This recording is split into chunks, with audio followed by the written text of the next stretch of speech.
Good morning students. आज हम पढ़ेंगे अपना नेक्स्ट टॉपिक, दो रेखाओं के मध्य कोण।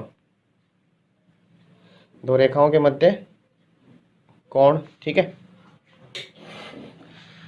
तो देखो, रेखाओं की समीकरण हमने जब स्टार्ट की थी 14.3 है ये एक्सरसाइज, 14.2 आप कर सकते हो, कल मैंने जो भी फॉर्मूले बताया उसके बेस पे। तो रेखाओं के समीकरण में मैंने आपको ये बताया था कि रेखा का जो सदिश समीकरण होता है पहला वाला, वही काम में आएंगे। सदिश समीकरण होता है आर सदिश बराबर ए सदिश प्लस लैम्डा बी, ठीक है। अब दो रेखाओं के मध्य है कोण, तो दो रेखाएं भी चाहिए अपन को, ठीक है। तो आर तो जो होता है वो तो चर होता है, और चर हर समीकरण में सेम ही होता है, यानी एक्स वाई सेम ही रहता है। तो आर तो ऐसे कैसे रहेगा, बदलेगा कौन, ए और बी। तो यहाँ a1 b1 कर देते हैं और यहाँ a2 b2, ठीक है। इससे पहले आप एक चीज़ याद करें कि दो सदिश हमने पढ़े थे ए व बी, और ए व बी के मध्य कोण अगर थीटा था तो कॉस थीटा बराबर ए डॉट बी, ए का परिमाण और बी का परिमाण। मैंने आपको वहीं बताया था कि आगे तक जितने भी कोण चलेंगे, आगे तक जितने भी कोण चलेंगे वो इसी फॉर्मूले से हम निकालेंगे, ठीक है। तो इसी फॉर्मूले से हम निकालेंगे दो रेखाओं के मध्य कोण। तो देखो, एक कल अपन ने बात की थी कि रेखा जो पहली है वो b1 के समांतर होती है और दूसरी रेखा b2 के समांतर होती है। यानी पहली रेखा b1 के समांतर है, दूसरी b2 के समांतर है। तो जाहिर सी बात है कि जो b1 और b2 के बीच कोण होगा वही तो इन रेखाओं के बीच में कोण होगा, ठीक है। क्योंकि समांतर रेखाओं के बीच में जो कोण होगा, और ये दोनों रेखा इन रेखाओं के समांतर है, तो जो इनके बीच में कोण होगा, समांतर रेखाओं के बीच में कोण समान होता है, ठीक है। वैसे 0 होता है, लेकिन मैं ये कह रहा हूँ कि ये इसके समांतर है, ये इसके समांतर है। आर कोई रेखा है पहली वाली जो b1 के समांतर है, दूसरी रेखा b2 के समांतर है, जैसे b2 इधर हो गई। तो जो इन दोनों रेखाओं के बीच में कोण होगा वही तो इनके बीच में कोण होगा, ठीक है। तो वही, यानी कोण निकालने के लिए हमारे पास जो इम्पोर्टेंट है वो b1 और b2 है, a और a2 की कोई ज़रूरत हमें नहीं है। तो इनके बीच में कोण हो गया b1 डॉट b2, b1 का परिमाण और b2 का परिमाण, ठीक है। ये रेखाओं के बीच में कोण हो गया। अपन ने यह पढ़ा था कि अगर ये सदिश लंबवत है तो a डॉट बी 0 होगा। तो वैसे ही अगर रेखाएं लंबवत हैं, रेखाएं क्या है, लंबवत हैं, तो b1 डॉट b2 क्या होगा, 0। b1 डॉट b2 क्या होगा, 0, ठीक है। ये तो था सदिश रूप में। कार्तीय रूप में अपन ने पढ़ा था कि रेखाओं की समीकरण होती है x माइनस x1 बट्टे a, y माइनस y1 बट्टे b, z माइनस z1 बट्टे c, और दूसरी रेखा थी x माइनस x2। अब यहाँ a1 b1 कर देते हैं क्योंकि ये पहली रेखा ले रहे हैं। यहाँ a2 y माइनस y1 या y2 बट्टे b2 और z माइनस z2 बट्टे c2। तो इन रेखाओं के बीच में कोण अगर थीटा है तो कॉस थीटा। अब एक चीज आप ध्यान रखें, कल जो अपन कार्तीय समीकरण को सदिश समीकरण में बदल रहे थे तो मैंने b1 जो सदिश था वो इन दिक् अनुपातों से ही तो बनाया था। यानी b1 सदिश अगर इससे अपन बनाना चाहें तो क्या होगा, a1i plus b1j plus c1k, और b2 सदिश बनेगा इससे दिक् अनुपातों वाली से जो इनके समांतर है, a2i plus b2j plus c2k। तो जब यहाँ कॉस थीटा में अपन रख देंगे b1 डॉट b2, तो b1 डॉट b2 करेंगे तो ध्यान देना i का i से होगा तो a1 a2 आ जाएगा, j का j से होगा तो b1 b2 आ जाएगा, k का k से होगा तो c1 c2 आ जाएगा। नीचे b1 का परिमाण, तो b1 का परिमाण हो जाएगा a1 square plus b1 square plus c1 square. फिर b2 का परिमाण, तो b2 का हो जाएगा a2 square plus b2 square plus c2 square. ये दो रेखाओं के बीच कोण है कार्तीय रूप में। कौन से रूप में, कार्तीय रूप में। ध्यान देना, कार्तीय रूप में तो अगर ये दोनों रेखाएं लंबवत हो तो इनके बीच में कोण होगा 90 डिग्री। तो यहाँ कॉस 90 आ जाएगा, कॉस 90 होता है 0, तो एक तरह से ये 0/1 लिखा जाएगा।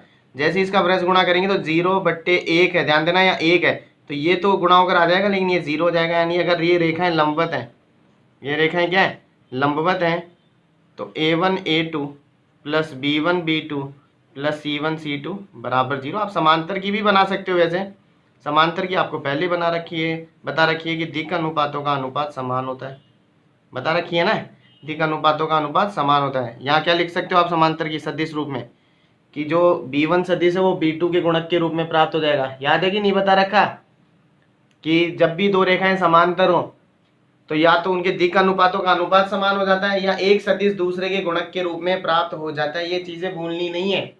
तो ये दो रेखाओं के मध्य कोण का फॉर्मूला हुआ। दो रेखाओं के मध्य हम कोण किस तरह से निकाल सकते हैं, सदिश रूप में रेखाओं के समीकरण लिए दोबारा रिवाइज करते हैं। a प्लस लैम्डा बी तो A1 और B1 और a प्लस लैम्डा बी तो A2 और B2 कर दिया। ध्यान देना r यहाँ पर सेम रहेगा क्योंकि वो चर पद है, चर यानी XY है, वो सेम रहेगा। तो दो सदिशों के बीच में कोण बढ़ते थे a डॉट बी, a का परिमाण और b का परिमाण। तो दो रेखाओं के मध्य कोण का फॉर्मूला ये हो जाएगा। ठीक है, cos theta B1 dot B2, B1 का परिमाण और B2 का परिमाण। लंबवत है तो वही डॉट प्रोडक्ट 0 होता है। फिर कार्तीय रूप में समीकरण ये पढ़े थे, यहाँ A1 B1 C1 इसलिए किया क्योंकि ये पहली रेखा के दिक् अनुपात, ये दूसरी रेखा के। B1 सदिश जब अपन ने चेंज किया था तो अपन ने इस तरह से बनाया था दिक् अनुपातों से, तो वो बना दिया। B2 यहाँ से बना दिया। ठीक है, इनके बीच में कोण ये कर दिया cos थीटा। B1 और डॉट B2 करेंगे तो A1 A2 B1 B2 C1 C2, I का I से, J का J से, K का K से, और नीचे B1 का परिमाण तो A1 square plus B1 square plus C1 square, और B2 का परिमाण यानी A2 square plus B2 square plus C2 square. लंबवत होंगे तो वही डॉट प्रोडक्ट 0, तो डॉट प्रोडक्ट यानी इनका प्रोडक्ट 0 हो जाना चाहिए। समांतर में आपको पहले ही बता रखा है। ठीक है, तो ये फॉर्मूले याद हो जाएं। ऐसे ही फॉर्मूले पढ़ेंगे अपन कोणों में आगे तक। तो आप करते हैं इस पे बेस कुछ क्वेश्चंस देखें। फर्स्ट क्वेश्चन करते हैं एक्सरसाइज 14.3 का फर्स्ट। रेखाओं के मध्य कोण ज्ञात करें जिनके समीकरण ये हैं 2i minus 5j plus k plus lambda 3i plus 2j plus 6k। 3D में लैंग्वेज बहुत इंपॉर्टेंट है, इसलिए लैंग्वेज जो मैं लिखा रहा हूँ आप उसको पकड़ते हुए चलें। r सदिश बराबर, नहीं तो ये क्वेश्चन कोई ऐसे नहीं कि आप नहीं कर सकते, आप इजीली कर सकते हो इनको, लेकिन क्योंकि लैंग्वेज है इंपॉर्टेंट पार्ट तो इसलिए मैं लैंग्वेज पर्पज से ही क्वेश्चन करवा रहा हूँ। नहीं तो फॉर्मूले तो हो ही गए, आप आसानी से इनको कर सकते हो। निम्न रेखाओं के मध्य कोण ज्ञात करें। ठीक है, तो पहले क्योंकि आपको याद हो फॉर्मूले में कि cos theta B1 dot B2 से निकलेगा, तो B1 और B2 की बात करेंगे अपन। तो B1 ये रहा फर्स्ट रेखा में और दूसरी में B2। ठीक है, लैम्डा और म्यू अचर है तो वो आप लैम्डा की तरह मान के चलें। तो देखो इस तरह से लैंग्वेज लिखेंगे, पहली रेखा इसके समांतर होती है। तो पहली रेखा जिसका सदिश B1 सदिश बराबर 3i plus 2j plus 6k के समांतर है।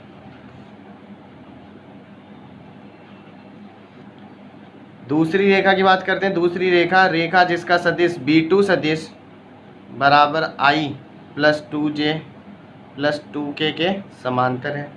ठीक है, अब इनके बीच मान लेते हैं कोण थीटा है। माना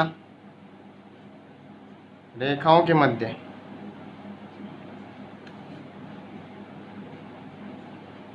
कोण थीटा है, इसलिए cos थीटा बराबर B1 डॉट B2 बट्टे B1 का परिमाण और B2 का परिमाण।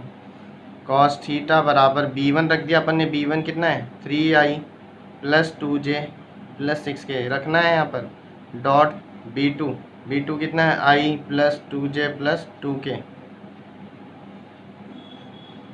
B1 3i plus 2j plus 6k modulus में मतलब परिमाण निकालेंगे। B2 i plus 2j plus 2k।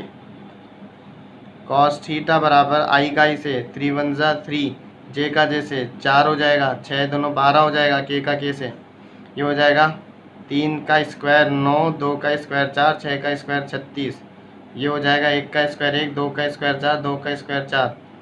cos theta बराबर 3 और 4 7 और 12 19, ये हो गया 36 और 4 40 और 9 49, 49 का वर्गमूल 7। 4 और 4 8 और 1 9, 9 का वर्गमूल 3, तो ये हो गया 19/21। ये प्रॉपर वैल्यू नहीं होती है तो कॉस उधर जाकर कॉस इनवर्स 19/21 इसका आंसर हो गया। ये दो रेखाओं के मध्य कोण सदिश रूप से हमने निकाला है। ठीक है, दूसरा करते हैं।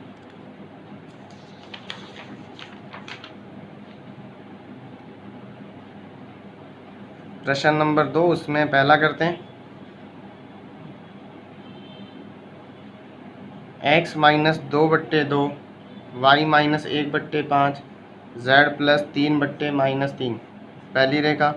दूसरी है x + 2/-1, y -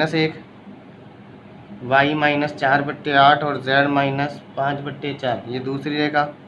अपन लिखेंगे पहली रेखा, क्योंकि हमें सिर्फ A1 A2 B1 B2 C1 C2 से मतलब है, तो उसी से करेंगे। ठीक है, तो पहली रेखा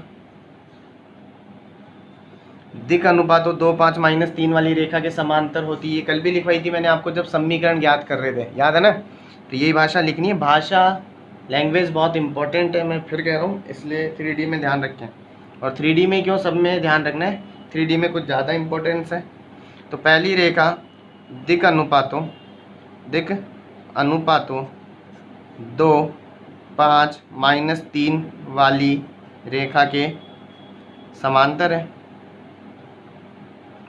इसको आप सदिश रूप में भी कर सकते हो। अगर ये लाइन लिख दी आपने समांतर है तो इससे B1 सदिश बन जाएगा। B1 = 2i + 5j - 3 के। तो अभी जैसे मैंने यहाँ किया ना, B1 और B2 बना के इस तरीके से भी कर सकते हो, और कार्तीय रूप में कर रहा हूँ मैं, तो जिससे आपको दोनों मेथड समझ में आ जाए। वाली रेखा के समांतर है, इसलिए A1 तो हो जाएगा 2, B1 हो जाएगा 5 और C1 हो जाएगा -3। ऐसी दूसरी रेखा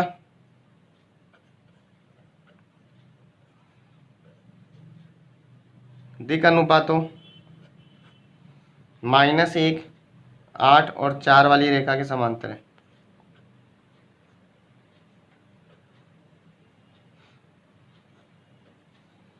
इसलिए A2 = -1, B2 हो गया 8 और C2 हो गया 4। वही चीज़ माना रेखाओं के मध्य कोण है थीटा, तो cos थीटा बराबर A1 A2 + B1 B2 + C1 C2 बट्टे root A1² + B1² + C1², A2² + B2² + C2²। यहाँ वैल्यूज पुट करेंगे और काम ख़त्म करेंगे। A1 है 2, A2 है -1 + B1 है 5, B2 है 8 + C1 है -3 और C2 है 4। A1 का स्क्वायर 2 का स्क्वायर 4, B1 5 5 का 25 -3 का स्क्वायर 9। इधर है अपने पास A2 का स्क्वायर -1 का 1, 8 का स्क्वायर 64, 4 का स्क्वायर 16। cos थीटा बराबर -2 + 8 पंजे 40 ± -12, 25 और 9 34, 34 और 4 38, रूट में 64 और 16 70 और 81 9 81 वर्गमूल 9। 40 में से 12 निकलेगा, 28 में से 2 निकलेगा, 26, 9 रूट 38। ये हो गया इसका आंसर। cos इनवर्स उधर चल जाएगा, तो थीटा बराबर cos इनवर्स ये। ठीक है, तो ये दूसरे टाइप का क्वेश्चन था कार्तीय रूप में। इसी का तीसरा देखें। क्वेश्चन नंबर 3 बोल रहा है, दर्शाइए कि बिंदुओं 1 -1 2 व 3 4 -2 से होकर जाने वाली रेखा। दर्शाइए कि बिंदुओं 1 -1 2 व 3 4 -2 से होकर जाने वाली रेखा बिंदुओं 0 3 2 और 3 5 6 से होकर जाने वाली रेखा पर क्या है, लंब है। तो अगर दो रेखाएं लंबवत होती हैं तो उनका डॉट प्रोडक्ट B1.B2 0 होता है, या A1 A2 + B1 B2 + C1 C2 0 होता है। ठीक है, दोबारा सुने कि अगर दो रेखाएं लंबवत होंगी तो B1 डॉट B2 0 होगा या A1 A2 plus B1 B2 plus C1 C2 0 होगा। ठीक है, तो हम A1 A2 मतलब दिक् अनुपात निकाल लेते हैं। तो एक रेखा जो इन बिंदुओं से जा रही है और एक रेखा जो इन बिंदुओं से होकर जा रही है, सिद्ध क्या करना है कि सिद्ध कीजिए कि इन बिंदुओं से होकर जाने वाली रेखा इन बिंदुओं से होकर जाने वाली रेखा पर लंबवत है। तो अपन यही लिखेंगे कि बिंदुओं 1 -1 2 व 3 4 -2 से होकर जाने वाली रेखा के दिक् अनुपात। बिंदुओं 1 -1 2 व 3 4 -2 से होकर जाने वाली रेखा के दिक् अनुपात निकालने का फॉर्मूला पढ़ा था अपन ने 14.1 में, x2 - x1। तो x2 है 3, x1 है 1, 3 में से 1 गया 2। b1 y2 - y1, y2 है 4, ये -1 प्लस 5 हो गया। c1 -2 ये हो गया, यहाँ पे z2 - z1 पहले तो, फिर -2 और ये -2 तो -4 हो गया। सेम दूसरी रेखा के लिए लिखेंगे बिंदुओं 0 3 2 व 3 5 6 से होकर जाने वाली रेखा के दिक् अनुपात। A2 बराबर वही x2 - x1, B2 बराबर y2 - y1 और C2 बराबर z2 - z1। तो 3 में से 0 निकलेगा 3 आ जाएगा, 5 में से 3 निकलेगा 2 आ जाएगा, 6 में से 2 निकलेगा 4 आ जाएगा। ये मैंने दिक् अनुपात निकाल लिए। अब अपन कर देंगे A1 A2 plus B1 B2 plus C1 C2। 0 नहीं रखना है, 0 तो तब रखते हैं जब पहले दिया हो कि लंबवत है। हम तो ये ज्ञात कर रहे हैं, सिद्ध कर रहे हैं कि सिद्ध कीजिए कि ये लंबवत है। तो अगर ये A1 A2 plus B1 B2 plus C1 C2 0 आ जाएगा तो लंबवत हो जाएगी। तो A1 है अपने पास 2, A2 है 3, B1 है 5, B2 है 2, C1 है -4, C2 है 4। 2 3 6 5 दोनों 10 प्लस माइनस 4 चौक 16 आ गया 0, इसलिए रेखाएं लंबवत आपको लिखना है। चूँकि A1 A2 plus B1 B2 plus C1 C2 बराबर 0, इसलिए रेखाएं इन बिंदुओं से गुजरने वाली रेखाएं एक दूसरे पर लंबवत है। नहीं लिख रहा हूँ मैं, बोल रहा हूँ, आप लिख लेना।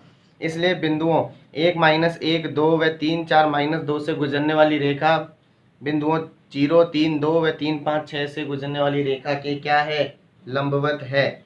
ठीक है, तो इस तरह से आपको करना है।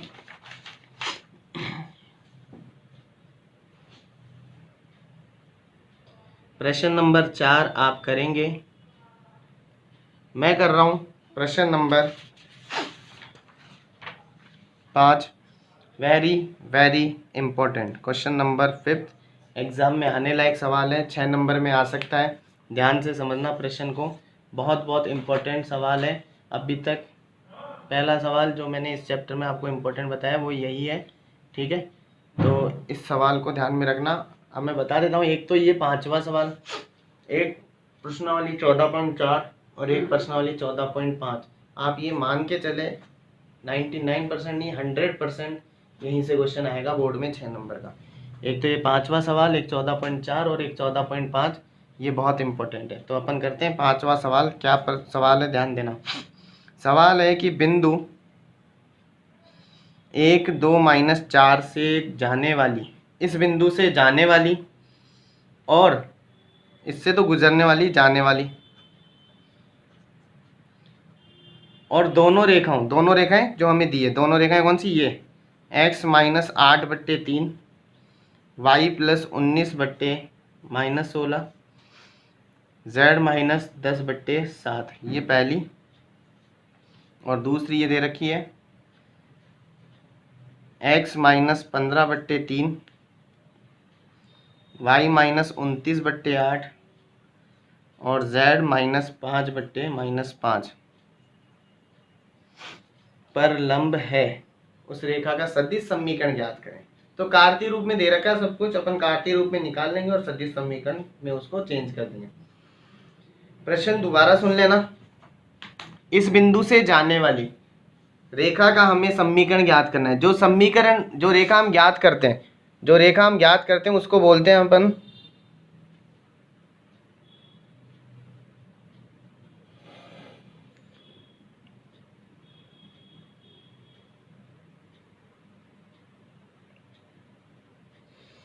जो रेखा हम ज्ञात करते हैं उसको बोलते हैं अपन अभिष्ट रेखा। तो एक अभिष्ट रेखा है जो इस बिंदु से गुजरती है और इन दी हुई दोनों रेखाओं पर लंबवत है। तो अब लंबवत की बात आती, जैसे सदिश में मैं बोल रहा था दो सदिश लंबवत होते हैं तो उनका डॉट प्रोडक्ट जीरो होता है। तो वैसी दो रेखाएं लंबवत होंगी तो आपके माइंड में आ जाए कि b1 डॉट b2 जीरो होगा या a1 a2 plus b1 b2 plus c1 c2 zero होगा। ठीक है। अब पहली चीज ये कि कोई भी रेखा इस बिंदु से गुजरती है, ठीक है, तो कार्तीय रूप में अपन उसका समीकरण निकाल लेते हैं। तो देखो हम जानते हैं कि बिंदु x1 y1 z1 से गुजरने वाली तथा दिक् अनुपातों a b c वाली रेखा के समांतर रेखा का समीकरण क्या होता है? x माइनस x1 बट्टे ए, y माइनस y1 बट्टे बी, z माइनस z1 बट्टे सी। जो रेखा बिंदु इससे गुजरती है और जो दिक् अनुपात हो एबीसी वाली रेखा के समांतर, उसका समीकरण यही होता है। इसको हम अभिष्ट रेखा बोलेंगे। क्या बोलेंगे? अभिष्ट रेखा। तो ये रेखा बिंदु 1 2 माइनस 4 से गुजरती है। अभिष्ट रेखा बिंदु 1 2 माइनस 4 से गुजरती है, इसलिए x माइनस x1 की जगह 1 आ जाएगा बट्टे ए, y माइनस y1 2 हो जाएगा बट्टे B, z minus z1 minus 4 है तो प्लस 4 बट्टे सी। समीकरण नंबर 3। ठीक है। अब ये जो अभिष्ट रेखा है ये इन दोनों दी हुई रेखाओं पर लंबवत है। यही प्रश्न है कि इस बिंदु से गुजरने वाली जो रेखा वो इन दोनों रेखाओं पर लंबवत है, तो रेखा का समीकरण ज्ञात करें। तो ध्यान देना, इस रेखा के समीकरण को ज्ञात करने के लिए हमें सिर्फ एबीसी का मान निकालना है। तो वो एबीसी का मान निकालने के लिए ही कंडीशन दे रखी है कि ये इन पर लंबवत है। तो अभिष्ट रेखा 3 दी गई रेखाओं 1 व 2 पर लंबवत है, इसलिए a1 a2 plus b1 b2 plus c1 c2 बराबर क्या होगा? 0। तो पहले अपन रेखा 3 और 1 का ले रहे हैं। तो रेखा 3 व 1 के लिए कि ये तीसरी रेखा पहली रेखा पर लंबवत है, तो a1 a2 यानी 3a हो जाएगा, b1 b2 माइनस 16 भी हो जाएगा, c1 c2 प्लस का 7c हो जाएगा बराबर 0। समीकरण नंबर 4। फिर अपन ले रहे हैं रेखा 3, अब 2 पर भी तो लंबवत है, तो रेखा 3 व 2 के लिए ये हो जाएगा a1 a2 3a, b1 b2 8b, c1 c2 minus का 5c बराबर 0। समीकरण 5। अब इन समीकरणों को जो 4 और 5 आई है, जो 4 और 5 हमारे पास आई है, इनको हल करना है अपन को व्रजगुणा विधि से। तो कैसे हल करेंगे? ध्यान देना, यहाँ लिखेंगे a, यहाँ लिखेंगे, पहले a को हल कर लेते हैं। चलो, तो a वालों को हटा देना आपको। तो देखो व्रज गुणा करना है, सिर्फ गुणांकों का करना है। तो -16 का गुणा होगा -5 से, -16 का गुणा -5 से मैंने कोष्टक में लिख दिया, बीच में हमेशा माइनस ही लगेगा, और 8 का गुणा 7 से। ठीक है। फिर b को लिखना है, b के आगे हमेशा माइनस लगाना है, ऐसा नहीं कि यहाँ माइनस है तो माइनस लगाना है, हमेशा ही माइनस लगाना है। तो अब b वालों को आप हटा देंगे। तो b को जब मैंने हटाया तो ध्यान देना 3 का गुणा होगा -5 से, 3 का गुणा -5 से, बीच में आएगा माइनस, इस 3 का गुणा होगा 7 से। फिर आपको लिखना है सी, तो सी वालों को हटा देना है। 3 का गुणा 8 से, बीच में आ गया माइनस, और इस 3 का गुणा -16 से। ए माइनस माइनस प्लस 16 पंजे 80, बीच में माइनस, 8 7 56, माइनस बी, 5 3 15 माइनस का, माइनस 7 3 21, 8 3 24, माइनस माइनस प्लस 16 3 48, सी बराबर सॉरी ए ये बट्टे में 24, माइनस का 36, ये माइनस से माइनस काट देते हैं अपन, और ये 72, 12 के पहाड़े से काट देते हैं इसको, 12 के पहाड़े से इसको काट रहे हैं, 12 दूनी 24, 12 3 36, 12 6 72, इधर कर रहा हूँ, बाकी साइड में ध्यान देना। तो बराबर में एक बार के मान लेते हैं, क्योंकि ये तो सिर्फ अनुपात है। तो ए का मान आ गया 2 के, ए का मान क्या आ जाएगा अपने पास 2 के, ठीक है। और ये जरूरी भी नहीं कि आप ये के माने, ठीक है, ये भी ध्यान रखना, कई जगह मानते हैं कई जगह नहीं मानते हैं। तो ए का मान आ जाएगा 2 के, बी का मान आ जाएगा 3 के, और सी का मान आ जाएगा 6 के।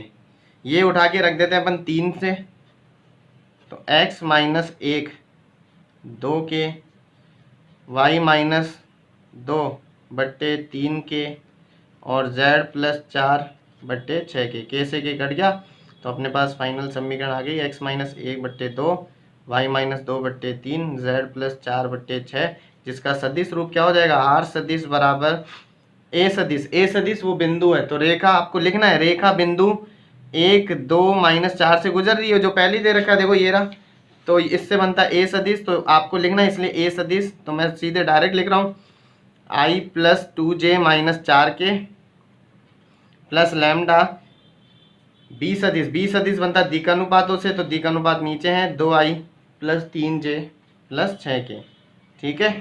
तो ये बहुत इंपॉर्टेंट सवाल है, इसको आप ज़रूर करें, बाकी कल करेंगे। मेरी तरफ से 14.3 आज में पूरी हो चुकी है, यहाँ तक करें, ठीक है। डाउट्स पूछें। Thank you.